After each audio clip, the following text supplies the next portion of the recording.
칼 플라니 사회경제연구소는 1988년 캐나다 퀘벡주 몬트리올에 처음 설립됐습니다.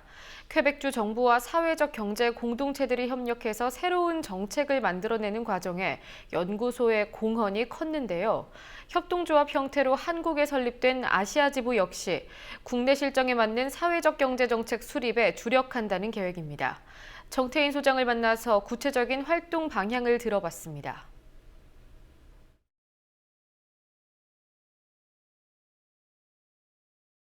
칼 플라니 연구소의 목적은 첫째는 칼 플라니 사상을 전파하는 거죠.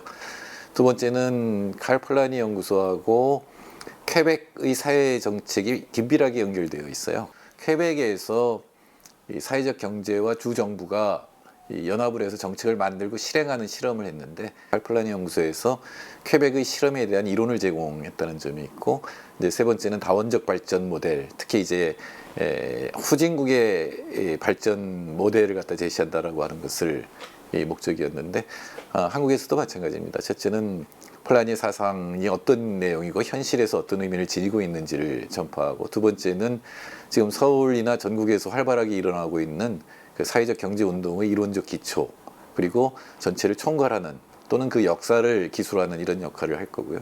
세 번째는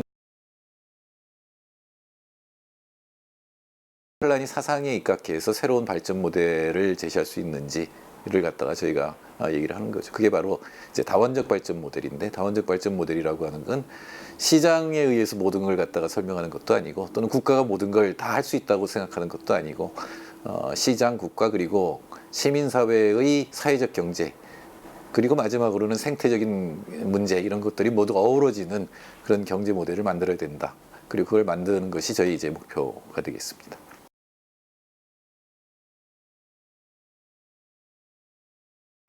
네, 우리나라의 법률이나 이론으로 보면은 사회적 경제는 사회적 목적과 경제적 목적을 동시에 추구하는 것으로 이렇게 정의되어 있습니다. 근데 사회적 경제를 조금 더 이론적으로 보면은 인간의 여러 성격 본성 중에서 특히 상호성이라고 하는 본성이 있습니다. 그러니까 상호성이라고 하는 거는 상대방이 나에게 잘해주면 잘해주고 이기적으로 대하면 나도 이기적으로 대해주는 건데, 이것이 협동의 근본 원칙이 됩니다. 이거는 시장경제에서 얘기하는 인간의 이기성에 기초한 경쟁과는 다르죠. 그래서 인간의 상호성에 기초한 협동을 기본으로 하는 경제가 사회적 경제입니다.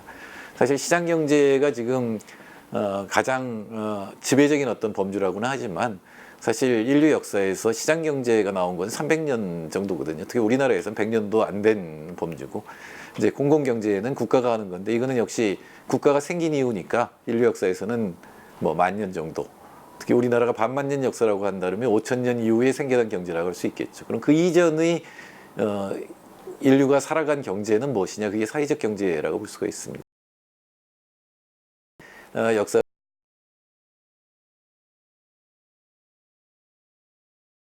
한 40명 정도의 50명 정도의 부족을 이뤄서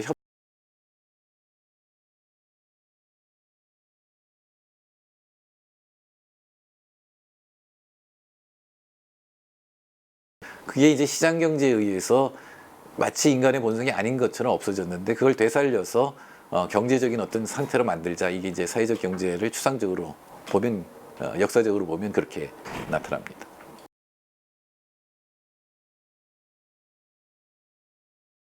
플라니가 중요하게 여긴 거는 어떤 경제 변수가 아니라 그 일반 사람들, 보통 사람들의 살림살이와 문화였거든요.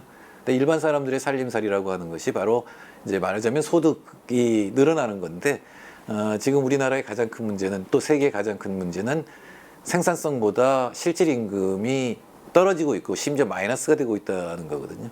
그렇게 되면은 생산성은 높아져서 물건은 많이 생산됐는데 전 세계가 똑같이 실질 임금을 적게 주면 팔리지가 않잖아요. 그러면 투자가 줄어들 수밖에 없고, 그게 장기 침체의 원인이 되고 있는 거죠. 그래서 플라니의 사상이나 포스트 케인지안 사상이나 모두 현재 경제 위기의 가장 중요한 원인 중 하나가 불평등이라고 보고 있는 겁니다. 그래서 평등해지지 않으면은 사실은 경제 성장도 없다라고 하는 거죠. 물론 플라니는 성장 자체에 대해서 그렇게 관심이 없었어요.